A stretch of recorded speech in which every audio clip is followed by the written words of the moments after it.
Hello, dear students. Welcome to Toppers Academy. This is Anil Kumar. I'm a faculty of English and have got 15 years of extensive teaching experience in various competitive examinations. And of course, I have, during this journey, I have taught various types of students preparing for various types of competitive examinations. So, dear students, आज के session में मैं discuss करने जा रहा हूँ कि जो CUT का आपका एग्जाम है उसमें क्या क्या चीज़ें मेजर पूछी जाती हैं, कैसे पूछी जाती हैं, एंड सबसे इंपॉर्टेंट है कि what should be our strategy. Because majority of the candidates करते क्या हैं कि बिल्कुल ट्रेडिशनल तरीके से पैटर्न पे जो है तैयारी कर रहे हैं, जो कि मोस्ट ऑफ द कैंडिडेट्स वैसे ही करते हैं। ठीक है, so it becomes extremely difficult for them to get higher score in the examination. And naturally अगर आप अच्छे मार्क्स नहीं अटेन करेंगे, अच्छा स्कोर नहीं करेंगे, तो सबको मालूम है कि आपको अच्छे जो है कॉलेज मिलना मुश्किल हो जाता है। तो dear students, I would like to emphasize कि ट्रेडिशनल तरीके से सिर्फ इंग्लिश की तैयारी अगर आप करेंगे तो वो आपको उतना बेनिफिशियल नहीं होगा। You should have proper strategy. चलिए, तो आज हम लोग डिस्कस करेंगे कि क्या स्ट्रैटेजी होगी इसको, और आपको ट्रेडिशनल स्ट्रैटेजी जो मोस्ट ऑफ द कैंडिडेट्स अपनाते हैं उससे बिल्कुल डिफरेंट आपको अपनानी है। ठीक है, सो चलिए स्टार्ट करते हैं।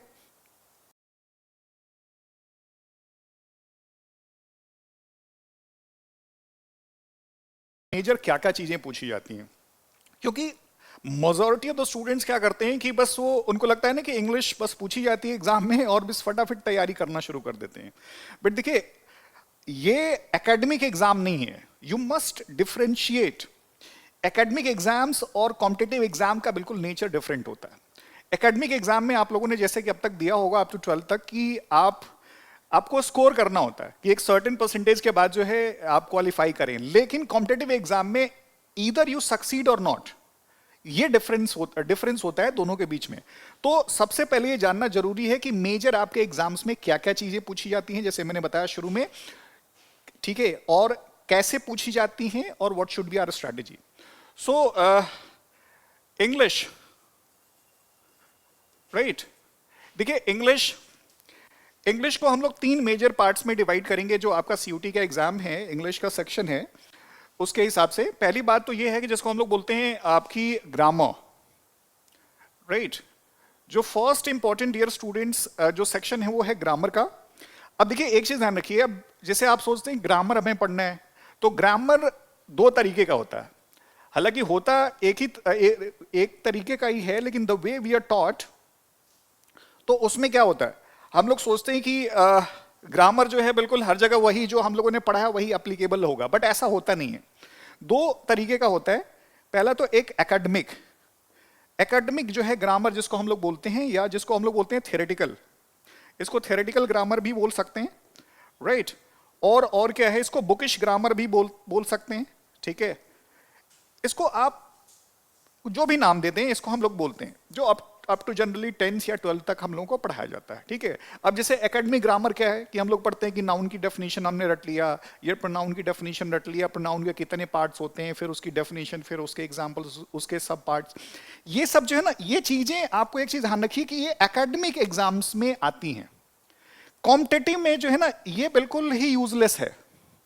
ठीक है, और अनफॉर्चुनेटली अभी भी लोग जो है उसके कितने पार्ट्स हैं, सब पार्ट्स हैं, डेफिनेशंस हैं, क्या एग्जांपल्स हैं, वही पढ़े जा रहे हैं, विच इज हार्डली, आपको अगर बहुत आएगा तो आपको ये मान के चलिए कि 2% आ जाए।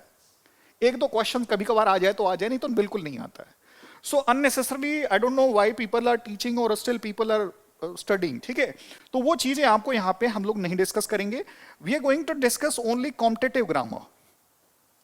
और कॉम्पिटिटिव ग्रामर में आप, यानी कॉम्पिटिटिव जो ग्रामर होगा, we are going to discuss only those things which are asked in your exams.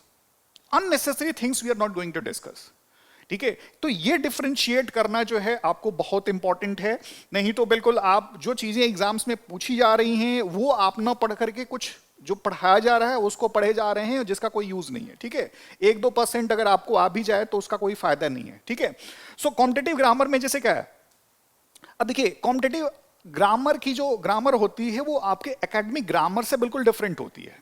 जैसे मान लीजिए अगर मैं एक एग्जांपल आपको दूं, ठीक है, तो जैसे अगर मैं एक आपको सेंटेंस लिख रहा हूं, आप इसको ध्यान से देखिए। अगर हमने ये बोला कि many a student have qualified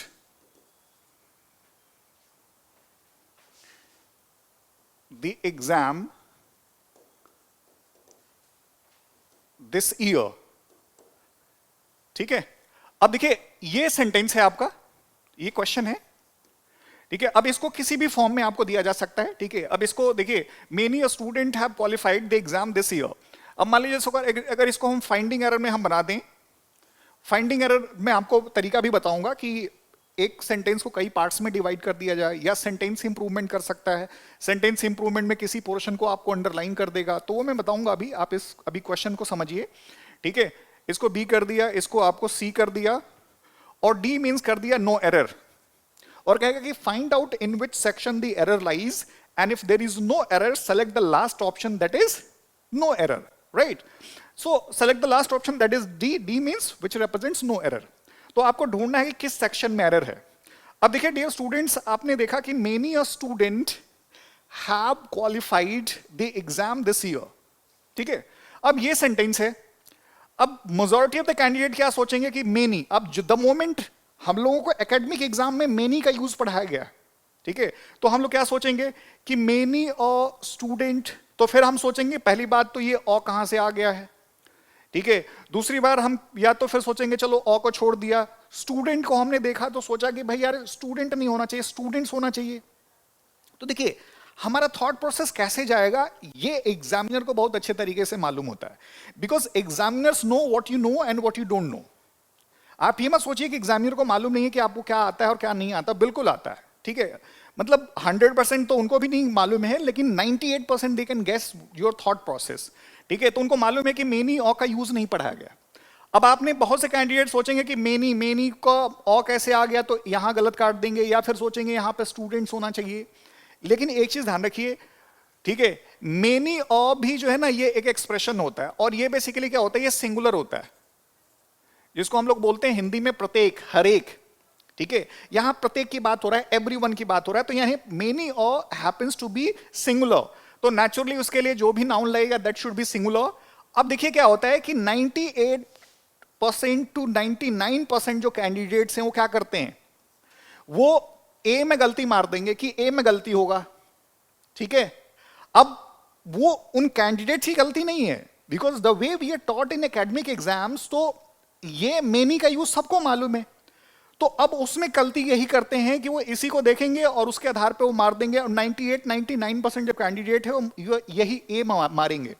लेकिन गलती क्या है इसमें, अगर आप मेनी और जैसे मैंने बताया कि सिंगुलर है, तो उसके लिए जो स्टूडेंट नाउन सिंगुलर होना चाहिए।